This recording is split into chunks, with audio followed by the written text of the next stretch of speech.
Assalamualaikum warahmatullahi wabarakatuh. Kali ini kita akan mempelajari tema 3, subtema 2, pembelajaran pertama. Nah, apa yang akan kita pelajari? Silahkan disimak baik-baik video ini ya. Pembelajaran kita hari ini akan diawali dengan percakapan Udin, Dayu, dan Lani. Apa yang mereka bicarakan? Yuk, mari kita simak sama-sama. Semalam aku melihat iklan tentang obat sakit perut baru untuk anak-anak di televisi loh. Wah, sudah ada iklan baru lagi. Sepertinya itu produk baru ya.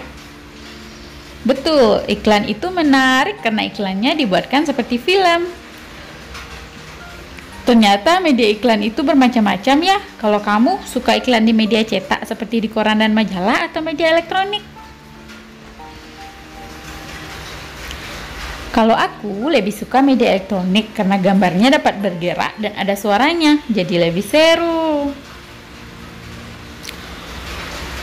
Kalau aku suka kedua-duanya, sekalipun iklan media elektronik memang terdengar lebih seru, tetapi iklan di media cetak juga banyak yang bagus. Gambar-gambar yang digunakan memiliki warna yang cerah dan kalimat iklannya juga bagus. Nah, anak-anak, berdasarkan percakapan teman-teman kita tadi, kita dapat menyimpulkan kalau iklan itu ada bermacam-macam. Yang pertama, ada iklan di media cetak, dan yang kedua, ada iklan di media elektronik. Iklan di media cetak itu contohnya tadi ada yang di koran dan ada yang di majalah. Sedangkan yang elektronik itu contohnya adalah yang di televisi atau di radio. Perbedaannya, jika iklan media cetak itu hanya bisa kita baca saja, sedangkan yang untuk di media elektronik itu dia bisa bergerak dan memiliki suara.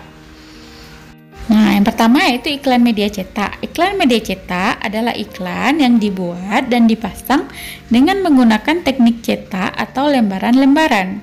Iklan media cetak bersifat tertulis.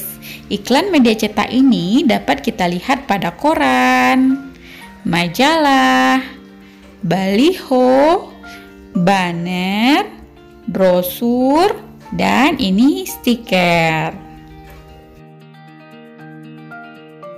Sedangkan iklan media elektronik yaitu iklan yang menggunakan media berbasis elektronik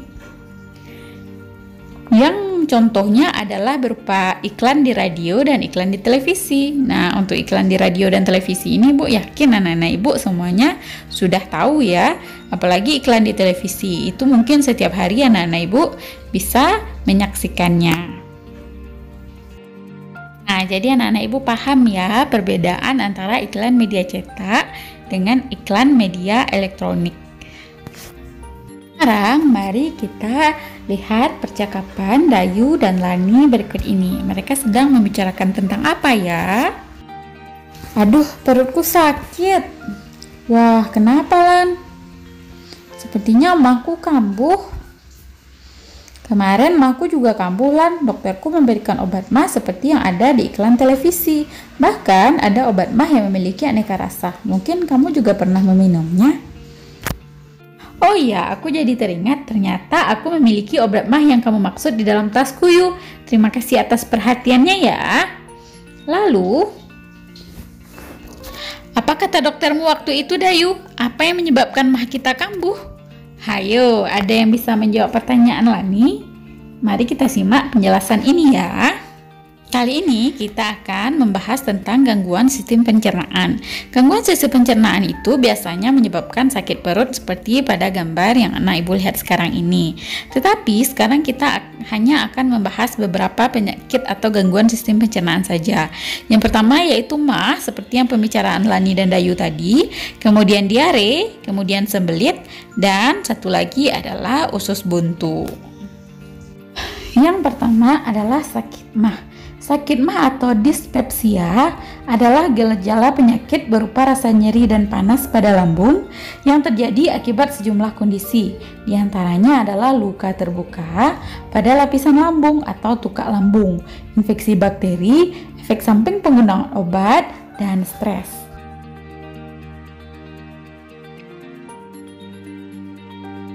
Sakit MAH dapat disebabkan kebiasaan makan yang terlalu banyak dan cepat, atau terlalu banyak mengkonsumsi makanan pedas dan berlemak. Radang pada pankreas dan usus tersumbat juga dapat memicu sakit MAH. Sakit MAH ringan akan hilang dengan sendirinya. Adapun sakit MAH yang parah dapat diatasi dengan obat-obatan seperti antasida, antibiotik, dan antidepresan.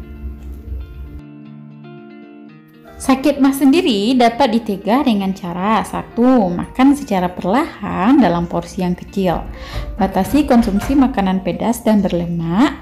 Kurangi minuman berkafein dan hindari obat-obatan yang menyebabkan nyeri lambung. Nah, ini adalah foto atau kondisi lambung kita pada saat MAH. Yang kiri adalah kondisi lambung sehat, sedangkan yang kanan adalah kondisi lambung penderita MAH. Jadi nampak ya, di sini ada borok atau luka di lambung yang menyebabkan MAH. Kemudian yang kedua adalah penyakit diare. Diare merupakan sebuah kondisi ketika pengidapnya melakukan buang air besar atau BAB lebih sering dari biasanya. Di samping itu, feses pengidap diare lebih encer dari biasanya. Ada beberapa faktor yang bisa meningkatkan risiko seorang terserang diare. Contohnya, jarang mencuci tangan setelah ke toilet, penyimpanan dan persiapan makanan yang tidak bersih, jarang membersihkan dapur dan toilet, sumber air yang tidak bersih, makan makanan sisa yang sudah dingin, dan tidak mencuci tangan dengan sabun. Untuk pengobatan diare sendiri, yaitu mengkonsumsi banyak cairan untuk menggantikan kehilangan cairan dan pemberian obat yang dapat melawan infeksi bakteri. Nah, ini adalah gambar kondisi lambung kita saat diare. Di atas adalah kondisi normal, sedangkan yang di bawah adalah kondisi saat diare. Nah, jadi pada saat kondisi normal, air akan diserap oleh tubuh, sehingga rongga usus tidak memiliki banyak air. Sedangkan untuk kondisi diare, di dalam rongga usus kita itu terlalu banyak air, sehingga kita sering buang air besar dan biasanya itu yang keluar adalah air. Diare ini pada bahasa kita itu sering disebut dengan mencret. Nah, kemudian gangguan saluran pencernaan yang ketiga yaitu sembelit. Nah, dari gambar apa anak-anak ibu bisa menebak apa arti sembelit? Ya, sembelit adalah suatu kondisi ketika seseorang mengalami kesulitan saat melakukan buang air besar atau BAB, antara lain karena feses yang keras. Beberapa faktor umum yang menyebabkan sembelit adalah kurangnya kandungan serat pada bahan makanan yang dikonsumsi. Makanan berserat itu mencakup sayuran, buah-buahan, dan biji-bijian atau gandum. Jadi anak-anak ibu yang kurang mengkonsumsi sayuran, buah-buahan, dan biji-bijian atau gandum itu bisa menjadi sembelit. Kemudian pola hidup sedentari atau banyak duduk. Beberapa jenis obat-obatan bisa menimbulkan kondisi sembelit. Susu pada beberapa orang tertentu malah menyebabkan sembelit. Kemudian menunda BAB juga bisa menyebabkan sembelit. Kurangnya konsumsi cairan dan masalah pada usus besar.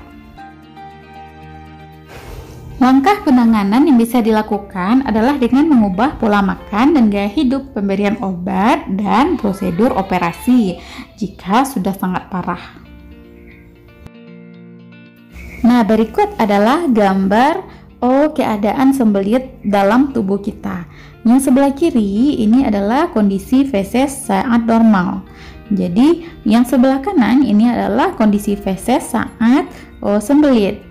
Jadi nampak ya perbedaannya. Pada saat sembelit itu feses kita lebih keras sehingga sulit untuk keluar. Nah, kemudian yang terakhir yang akan kita bahas yaitu usus buntu. Usus buntu adalah penyakit peradangan yang terjadi pada usus buntu atau appendix. Penyakit ini terjadi ketika usus buntu tersumbat oleh tinja, benda asing, atau tumor. Infeksi juga dapat menyebabkan sumbatan usus buntu sebab secara normal usus buntu akan membengkak sebagai respon dari adanya infeksi dalam tubuh. Penanganan utama untuk penyakit usus buntu adalah dengan prosedur operasi pengangkatan usus buntu atau appendektomi. Hal ini dilakukan untuk menghindari risiko pecahnya usus buntu. Nah, pasti anak-anak ibu sudah sering ya mendengar orang operasi usus buntu atau orang yang memiliki penyakit usus buntu. Nah, mari kita lihat gambar usus buntu yang memiliki peradangan tersebut. Nah, jadi ini adalah gambar usus buntu yang normal, sedangkan ini adalah gambar usus buntu yang sudah meradang. Nampak ya bedanya? Usus buntu yang normal itu warnanya dan ukurannya itu biasa saja. Sedangkan yang radang itu warnanya lebih merah karena memang sudah meradang dan ukurannya juga lebih besar. Nah, jadi untuk mengobatinya biasanya dilakukan operasi pengangkatan usus buntu tersebut. Anak-anak, jadi itu adalah sebagian kecil dari gangguan saluran pencernaan pada manusia. Ada banyak lagi macam gangguan saluran pencernaan yang lain. Yang perlu anak-anak ketahui adalah supaya kita terhindar dari gangguan saluran pencernaan, maka kita harus menjaga pola makan, menjaga kebersihan, mengkonsumsi banyak serat, mengkonsumsi banyak cairan, dan mengatur pola hidup sehat. Semoga kita terhindar dari penyakit ya. Nah, sekian dulu ya pembelajaran kita pada hari ini. Sampai ketemu lagi di pembelajaran selanjutnya. Assalamualaikum warahmatullahi wabarakatuh.